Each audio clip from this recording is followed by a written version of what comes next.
Dans Sawari, les maîtres du désert, vous allez incarner différents chefs de clan dont l'objectif va être de développer leur influence afin de devenir le prochain grand maître de la guilde marchande.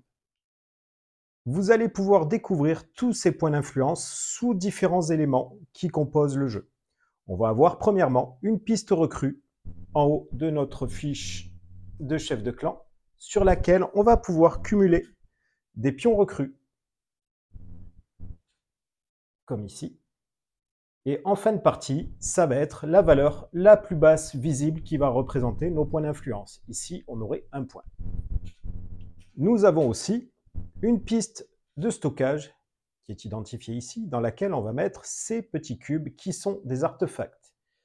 On va pouvoir stocker nos cubes au fur et à mesure de la progression dans le jeu, sur les emplacements indiqués. Et en fin de partie, ça sera le chiffre le plus bas visible, ici, 2 points, qui va représenter nos points d'influence. Au fur et à mesure que nous allons progresser dans le jeu, nous allons recruter des personnages. Ce sont des cartes recrues que nous allons essayer de connecter à notre chef de clan. Ce qui va nous permettre d'activer par la suite des points d'influence qu'on retrouve sous ces symboles-là, qui varient généralement de 1 à 3 points. Parmi ces éléments de jeu, on peut retrouver aussi les jetons convois. On a les petits convois et les convois escortés.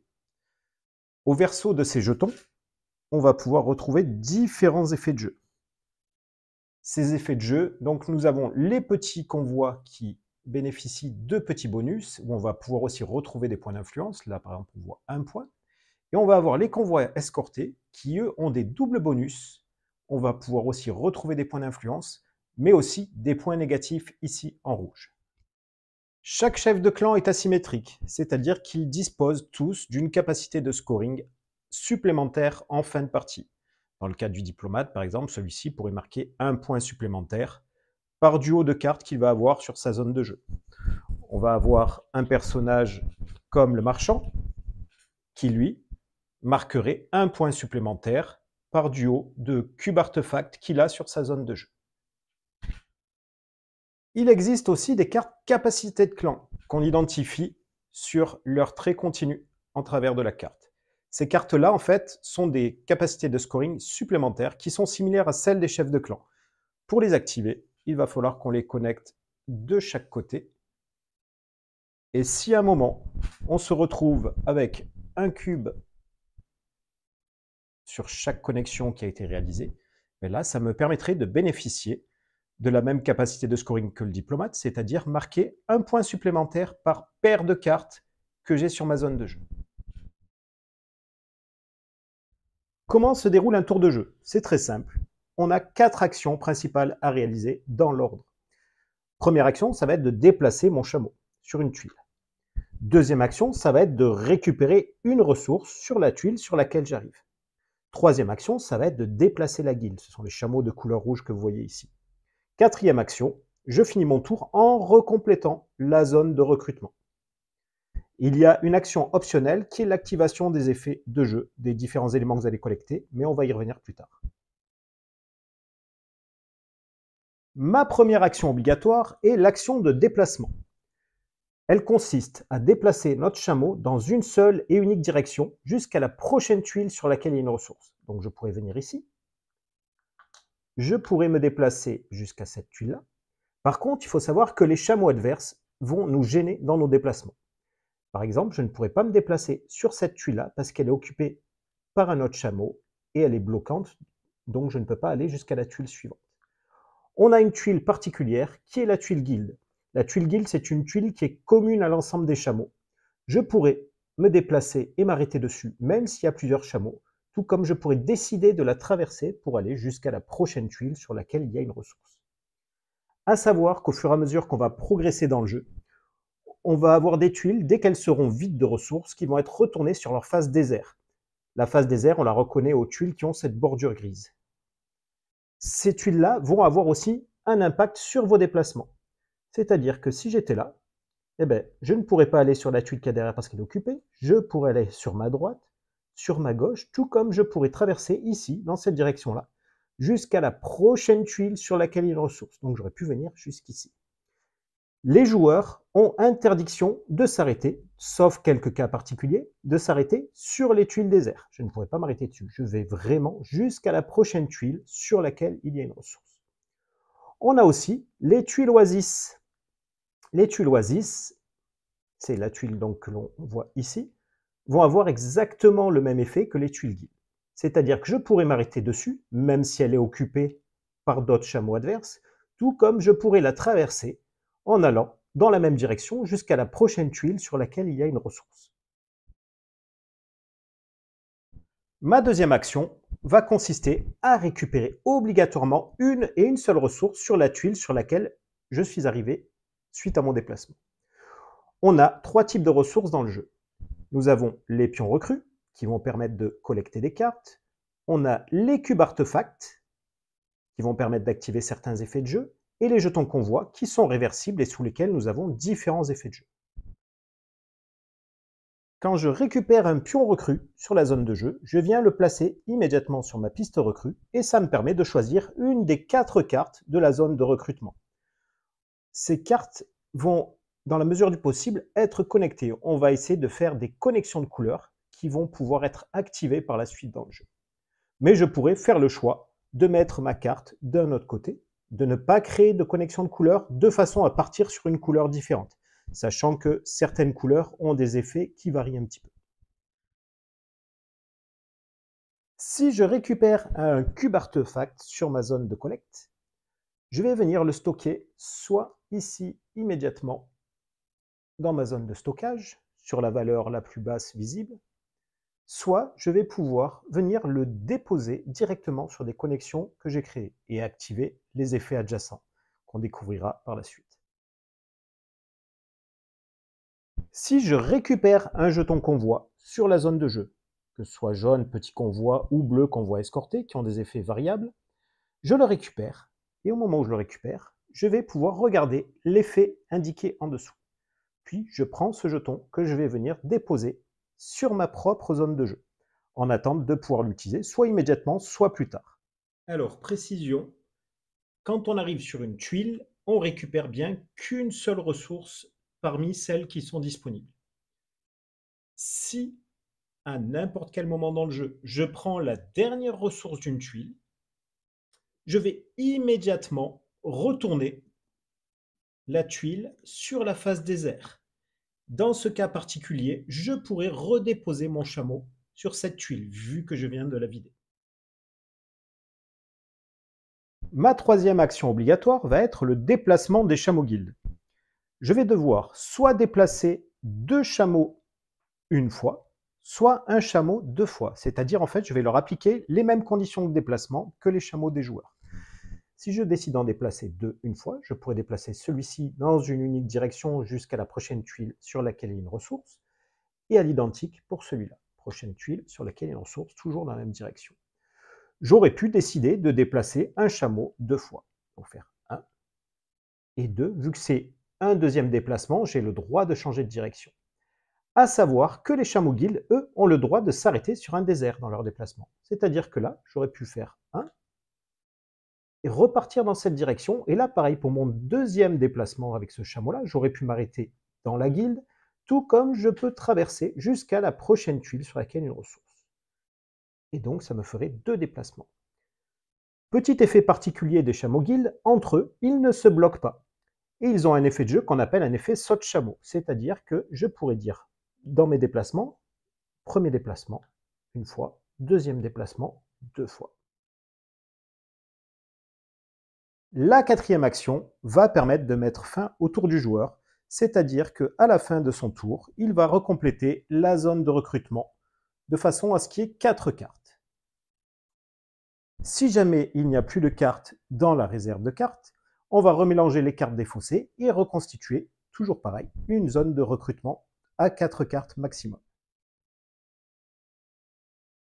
Passons maintenant à la cinquième action possible, qui est une action optionnelle, qui va consister à activer tous les effets de jeu que l'on va collecter. Ce sont des effets à usage unique, et je vais pouvoir les utiliser à n'importe quel moment pendant mon tour de jeu. Que ce soit avant de me déplacer, avant de collecter une ressource, avant de déplacer la guilde, ou même avant de finir mon tour. Je peux activer autant d'effets que je le souhaite et que j'en ai à disposition.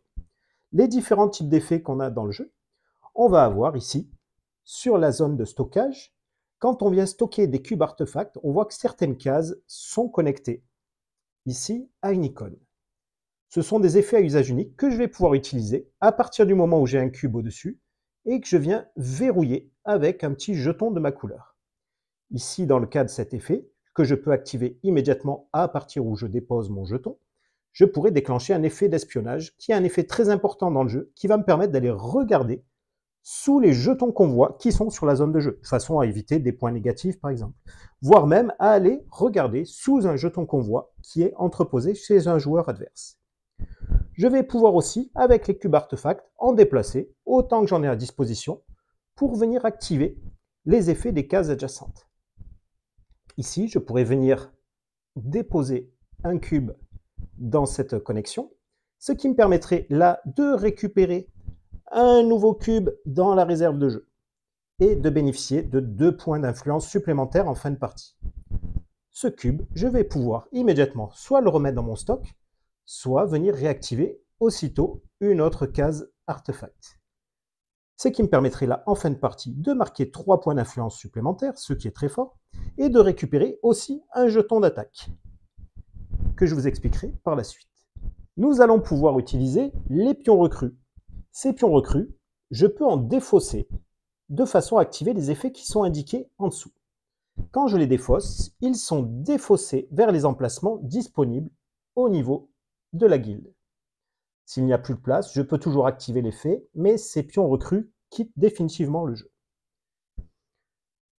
Quand je défausse un pion recrue, ça va me permettre d'activer soit un effet d'espionnage, soit un effet de renouvellement de la zone de recrutement. Quand on a un symbole de carte avec un x4, ça nous permet de défausser les cartes restantes dans la zone de recrutement et d'en remettre 4 nouvelles. Si j'avais décidé de défausser 2 pions recrues, ça me permettrait d'activer soit une tempête de sable, soit de récupérer un cube dans la réserve. Tempête de sable que je vais vous expliquer aussi d'ici peu de temps. Nous avons aussi les jetons convoi. Les jetons convoi, pour les utiliser, j'ai simplement à les retourner, rendre visible leur effet pour montrer que je l'ai utilisé. Je vais garder ce jeton sur ma zone de jeu, parce qu'ils peuvent des fois être utilisés dans un décompte de points en fin de partie. Là, je pourrais activer les 2 effets qui permettent ici de récupérer un cube artefact dans la réserve et de récupérer une carte supplémentaire dans la zone de recrutement.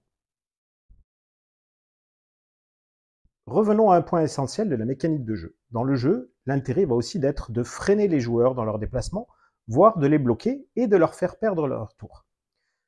On retrouve ce cas de figure ici. Admettons que je sois le joueur jaune.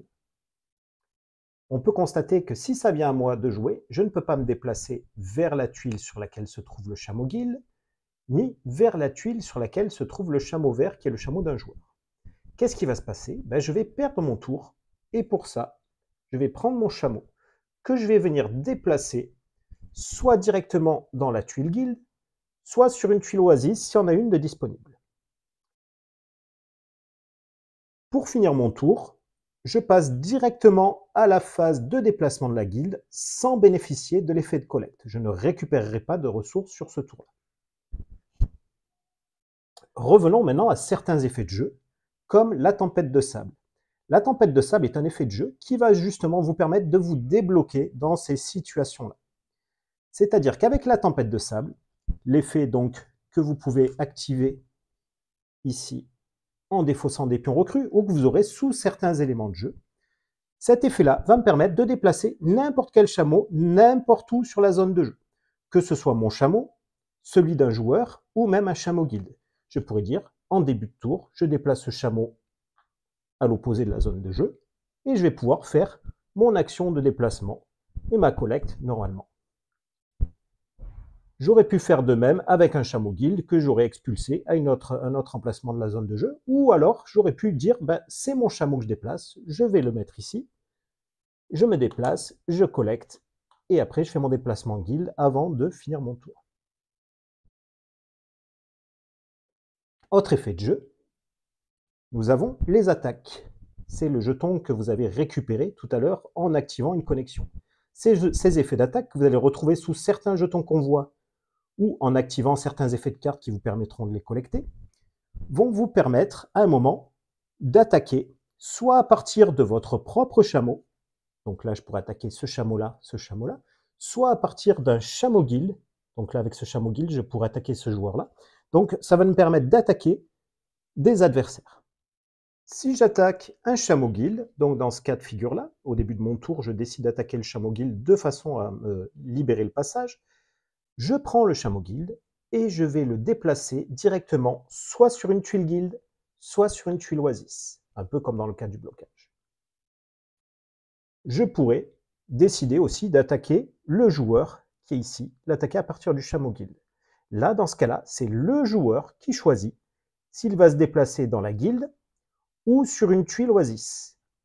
Attention, dans la guilde, à savoir, on ne peut attaquer personne. Dans la guilde, nous sommes à l'abri, on ne peut pas attaquer des joueurs situés dans celle-ci.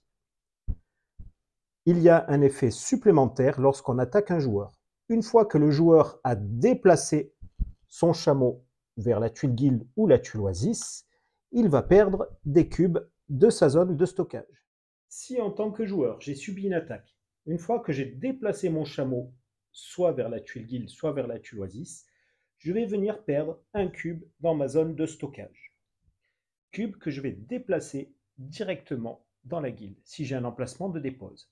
Si je n'ai pas d'emplacement de dépose, je vais défausser ce cube. Par contre, dans le cas où, lorsque je subis une attaque, je n'ai pas de cube dans ma zone de stockage, le joueur qui m'a attaqué va pouvoir attaquer directement les cubes des cartes connectées. Dans ce cas-là, il pourrait décider de me faire perdre le cube qui est sur cette carte-là, qu'on va défausser vers la guilde. S'il n'a pas de place, ça ira vers la zone de stockage. Et ensuite, il va prendre son jeton d'attaque qui va mettre face verrouillage et va me verrouiller définitivement la connexion qui est là. Ce qui fait qu'en fin de partie, je ne bénéficierai plus des effets adjacents.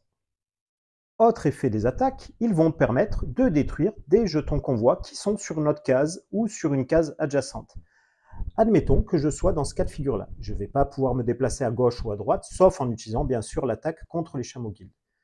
Et que je sais que cette tuile-là est une tuile négative. Je vais pouvoir défausser mon jeton d'attaque de façon à détruire le jeton convoi.